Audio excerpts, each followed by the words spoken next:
అబ్బబ్బబ్బా, ఏమిటే ఇది? పాలు పంచదార లేకుండా ఒట్టి డికాషన్ ఎలాగే తాగేది?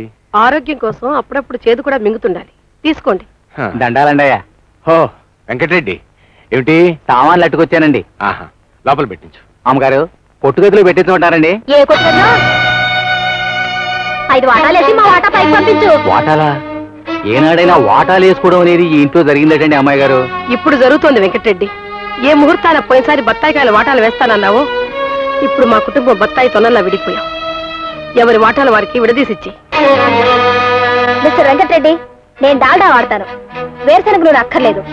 మా వాటా వేరుశనగ నూనె వీళ్ళు ఎవరికైనా కావాలంటే ఇచ్చేసి డబ్బులు అడిగి తీసుకో. క్యాష్. అట్లాగేనా?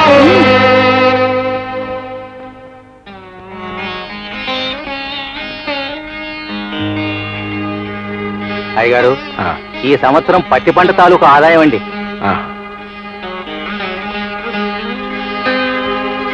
సామాన్లు లోపల పెట్టిస్తానండి. అలాగే.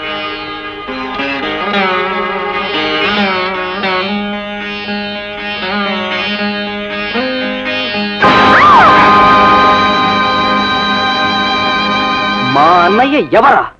ఆ మాట అడగడానికి నువ్వెవరే? పొలాల మీద వచ్చే ఆదాయం అంతా ఆయన ఒక్కడే తీసుకున్నాడంటావా? నాలుక చీరేస్తాను. మనకు కావాల్సిన ప్రతి పైసా నీ పెద్దలు అడగాల్సిన కర్మైతే. మా అన్నయ్యని డబ్బులు అడగడం నీ కర్మగా ఉందా? అనసూయ, నువ్వు ఎన్నన్నా భరిస్తాను గాని మా అన్నయ్యని ఒక్క మాట అన్నావో చంపి పాటేస్తాను. Be careful.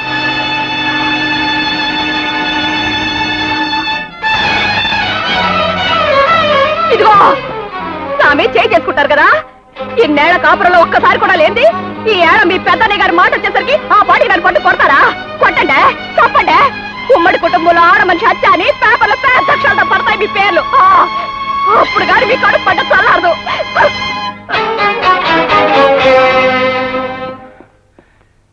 ఏమిట్రా నువ్వు చేసిన పని? ఆడపిల్ల మీద చేసుకుంటావా?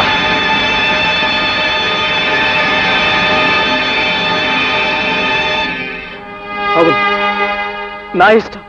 అది నా పెళ్ళం. కొడతాను, చంపుతాను. అడగడానికి మీరెవరు? ఈ ఇంట్లో మీకున్న స్థానం ఏమిటి? మీ అధికారం ఏమిటి? మీ బోడి పెత్తనం ఏమిటి? పొలాల మీద వచ్చే ఆదాయం అంతా మీరొక్కరే తీసుకుంటారా? మా గురించి ఆలోచించారా? మా భవిష్యత్ అంటే బాధ్యత ఉందా మీకు? మా పిల్లల గురించి ఎప్పుడైనా మీరు పట్టించుకున్నారా? కానీ ఆవిడ గారికి కావాలండి ఇవన్నీ. ఆవిడ గారికి కావాలి. అందుకే మేము కొట్టుకుంటాం, చంపుకుంటాం, సర్వనాశనం అయిపోతాం. మీరెవరండి అడగడానికి? మీరెవరండి?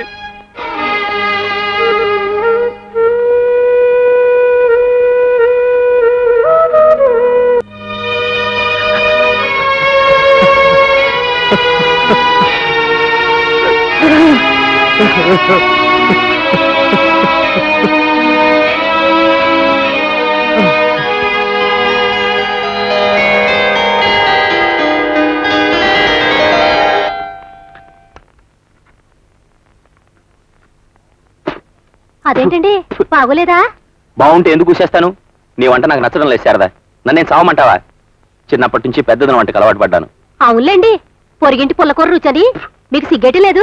కట్టుకున్న పెళ్ళాన్ని చులకనగా చూడటానికి. చులకనని బరువని కాదు. చూడు, దీన్ని నువ్వు చపాతీ అంటావు. దీన్ని కెమికల్ అనాలిసిస్ పంపినా ఇదేమిటో చెప్పడం బ్రహ్మతరం కాదు. నన్ను క్షమించారదా, నాకు ఆకలిగా లేదు. సరే, టిఫిన్ తినకపోతే పోయారు. మధ్యాహ్నం లంచ్ యాదగిరి చేత పంపించమంటారా? మీరే వస్తారా? అక్కర్లేదు, అక్కడే ఏదో తినేస్తాలే. ఏరా ప్రసాద్, నువ్వు ఏమీ తినకుండా వెళ్తున్నావా?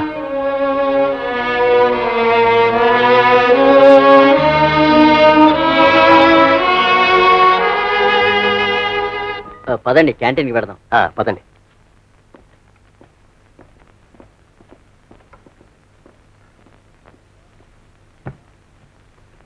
చదువు భోంచేసావా? చేశానులే. భలేవాడివయ్యా ఆంజనేయులు. మన ప్రసాద్కేమిటయ్యా, అన్నపూర్ణ లాంటి వదిన గారున్నారు. నవకాయ పిండి వంటలతో వండి వడ్డిస్తారు. ఇక శ్రీరామచంద్రుడు లాంటి అన్నగారున్నారు, చల్లగా దీవిస్తారు. ఇక మనవాడు కోర్టుకొచ్చి బల్లగుద్ది కేసులు మరీ జయిస్తున్నాడు అంటే వారి చల్లని దీవెనలేనయ్యా. ఇక మనకే ఉన్నారు ఫ్యామిలీస్. కోర్టుకి పెడుతున్నామంటే చాలు, ఒకటే కారాలు మిరియాలు చెడిచెట్టలు పటపటలు. నాయన ప్రసాదు, మేము అలా క్యాంటీన్కి వెళ్ళి 4 మెతుకులు కతికి వస్తాం. నీలాంటి అదృష్టం మాకు పట్టలేదు కదయ్యా.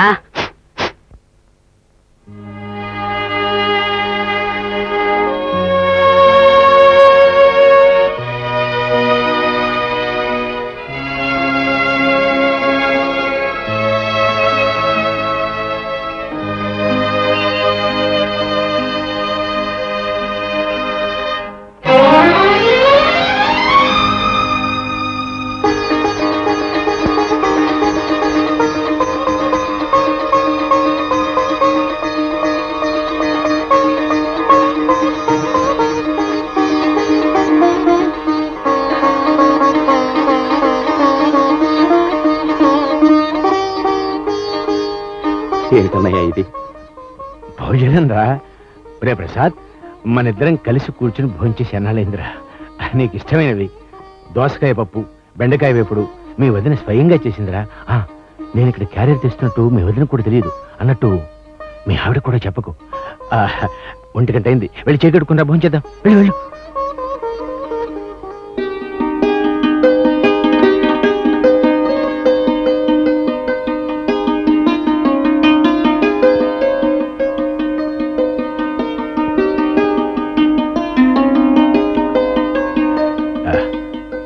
రే, ఆవకాయ కూడా ఉన్నట్టుందిరా.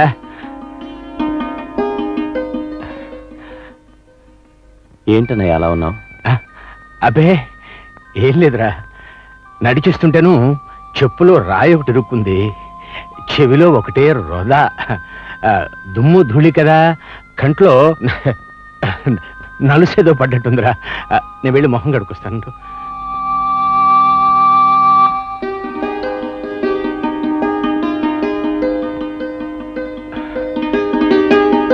ఏమిట్రా అలాగే కూర్చున్నావు? తిను. నువ్వు తిన్నావా? నేను తర్వాత తింటాలి, నువ్వు తిను. తినన్నయ్య. ఆను.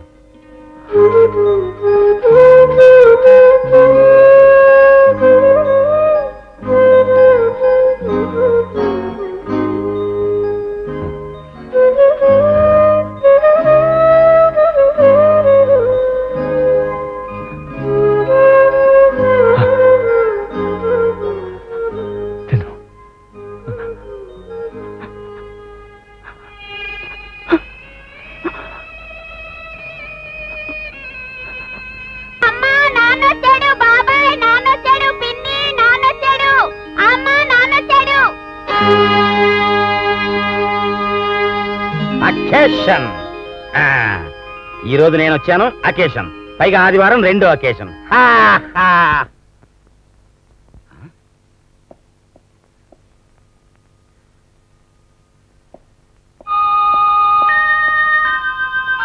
ఏమిటన్నాయా ఈసారి నిజంగానే చిక్కావు?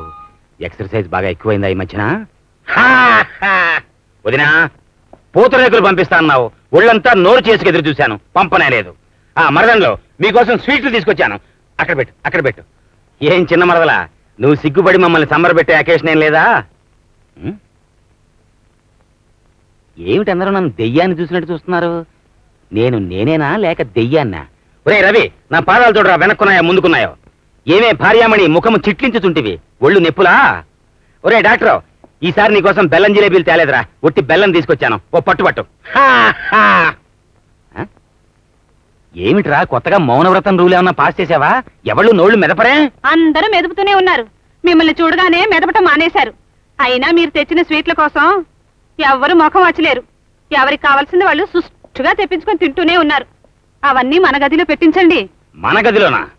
ఇవాళ మనకి శోభనమా? చాలేదు మీ సరసం, అసలే ఒళ్ళు మండి చస్తుంటేను. రాజేశ్వరి, అబ్బాయి ఇంటికి రాగానే ఆ ధోరణేమిటి? అక్కడికేదో మేమంతా నిన్ను రాసి రంపాన పెట్టినట్టు అతనికి తెలియాలనా? తెలియద్దేటి, ఇన్నాళ్ళు అది తెలియకేగా నన్ను ఈ కొంపలో వదిలిపెట్టెళ్ళింది. ఏమండి, ఇంకో గడి కూడా నేను ఇంట్లో ఉండను, మీతో పాటు నన్ను తీసుకుపోండి. ఆగాగు, నువ్వు పతిభక్తితో మాట్లాడుతున్నావో విరక్తితో పోట్లాడుతున్నావో నాకు తెలియట్లేదు. పోట్లాడడానికి నాకేం కర్మేటి? సమయానికి కొడుకుని స్కూల్కి పంపలేని కొంపలో నన్నుంచి పైగా పోట్లాడుతున్నానంటున్నారా? నీ కొడుకు స్కూల్ ఎక్కువ ఉంటావు గాని మా ఆయన కోత నీ గట్టికి బొత్తిగా అంటలేదే. పిల్లోడికి పాలు కావాలంటే అంచెలంచెలుగా అనుమతి తీసుకోవాలి ఇంట్లో. ఏ మా ఆయన మాత్రం సంపాదించట్లా? అయితే మా ఆయనకి ఎట్టి సంపాదన లేంది. మా ఆయన మాత్రం ఎవరికి పెట్టేస్తున్నారంటే ప్రాక్టీస్ లో వచ్చిన డబ్బంతా. నిన్నటిదాకా మారణ హోమం జరిగిన శ్రీలంకలో దిగానా లేకపోతే మన ఇంట్లో దిగానా? అన్నయ్య, ఇది మనిల్లేనంటావా? కాదురా గణపతి, ఇది మనిల్లు కాదు. ఈ ఇంట్లో మన అన్న మాట మర్చిపోయి చాలా కాలమైంది.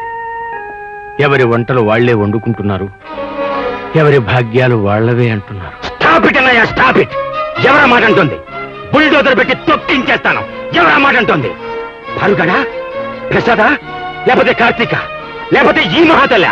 చెప్పన్నయ్యా, ఎవరా మాట అంటుంది? ఏమిటన్నయ్యా మాట్లాడు? అంటే పరిస్థితి నీ చేయి కూడా దాటిపోయిందా? ఓకే, నీ తర్వాత వాడిని నేనున్నానన్నయ్యా, నేనున్నాను. ఒరేయ్, అందరూ వినండి. మళ్ళీ ఎప్పుడైనా ఇట్లాంటి పిచ్చి పిచ్చి వేషాలు వేశారో మట్టి ఎరగదనేస్తాను. నేను మట్టం చేసి పారేస్తాను. రాస్కెల్స్ అని. ఒరేయ్, పంచపాండవుల నిలయం రామంది. మనం బతికినా ఇక్కడే బతకాలి, చచ్చినా ఇక్కడే చావాలి. అంతేకాని బయటికి మాత్రం పోవడానికి వీల్లేదు. మావయ్యలు, పంచపాండవులు నేనరగనా?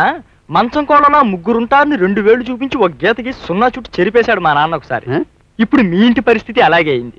ఇలాంటి గొడవలు వచ్చినప్పుడు పంచపాండవులు పంచభూతాలా విడిపోవడమే మంచి మార్గం అని మా నాన్న సలహా. పాపం చెప్పడానికి సిగ్గుపడిపోతున్నాడు. ఏ నాన్న? అవునయ్యా గణపతి, బలవంతంగా కలిపేదేది బలంగా కలుసుకోదయ్యా. ఈ పరిస్థితుల్లో విడిపోవడమే సర్వులకు సర్వదా శ్రేయస్కరం. నీ ప్రాణాలు తీస్తాను. నీ ప్రాణాలు వదిలేనయ్యా, వదిలు. పిట్టపోరు పిలి తీసిందని నువ్వే ఉంటావు మధ్యలో. పో బయటికి, గెట్ అవుట్. కాదన్నయ్య, పరిస్థితులన్నీ తెలిసే ఆయన చెప్తున్నారు. ఆడవాళ్లు ఇల్లు నరకం చేస్తుంటే మగవాళ్ళు చిత్రవద అనుభవించడం ఎందుకు? విడిగా ఉంటే కనీసం మమకారాలైనా దక్కుతాయి. అవును, నేను ఒప్పుకుంటాను. ఎవరి ఏడుపు వాళ్ళు ఏడిస్తే ఒకళ్ళ కన్నీళ్ళు ఒకళ్ళు తుడుచుకునే అవకాశమైనా ఉంటుంది. కొంచాన్ని నిలువుగా కొలవడానికి వీల్లేనప్పుడు అడ్డంగా కొలిస్తే 4 గింజలైనా దక్కుతాయి. యమా కరెక్ట్ గా చెప్పేవారు అల్లుడు. నా తోటివాడు కాబట్టి నాలాగే ఆలోచించు. పంపకాలు అయిపోతే నాకు ఉద్యోగం లేదన్న దిగు లేకుండా బతకొచ్చు. ఇంకా ఆలస్యం ఎందుకు? ఎవరినైనా పిలిపించి వాటాలు ఏం చేస్తే సరి. ఆగండి, ఎవరినో పిలిపించి ఇంటి గుట్టు రచ్చకెక్కించకండి. ఇంట్లోనే ఉన్నారుగా లాయర్లు, డాక్టర్లు, ఇంజనీర్లు. లెక్కలు గట్టి పనిచేయండి.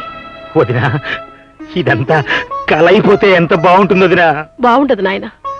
నిజమని తెలుసుకోకపోతే నెత్తి మీద నీడ కూడా ఎండైపోతుంది. అన్నయ్య, నువ్వు మాట్లాడలేవన్నయ్యా. ఎవరు మాట్లాడినా పంపకాలు మాత్రం తప్పవు. రాజేశ్వరి, లేదా మీరు లేనప్పుడు ఏ అపరాత్రం నా కొంగుకు నేను ఊరేసుకుని చావడం అయినా తప్పదు. అమ్మా, వద్దమ్మా. నేను బ్రతికుండగా అంత మాట అనొద్దు. 10 మంది పచ్చగా బ్రతకాలని కట్టుకున్న ఇల్లమ్మా ఇది, చావాలని కాదు. ఒరే గణపతి, నిన్ను ఇంజనీర్ను చేశాను కదరా. పాయలుగా విడిపోతున్న ఇంటికి ఆనకట్ట కట్టగలవురా నువ్వు?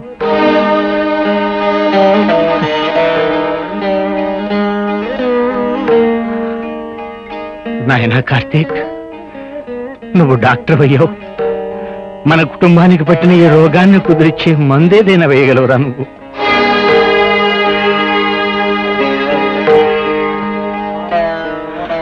బాబు ప్రసాద్, నువ్వు లా చదివావు. నీ వృత్తి ధర్మంలో ఎన్ని కుటుంబాలు విడిపోయాయో, అందులో ఎవరి ఉసురు మనకు తగిలిందో. ఇవాళ మన కుటుంబం ముక్కలై చిన్నాభిన్నమైపోయిందిరా. కానివ్వండి, ఏది ఎలా జరగాలో అలాగే జరుగుతుంది. వేసేయండి, భాగాలు వేసేయండి.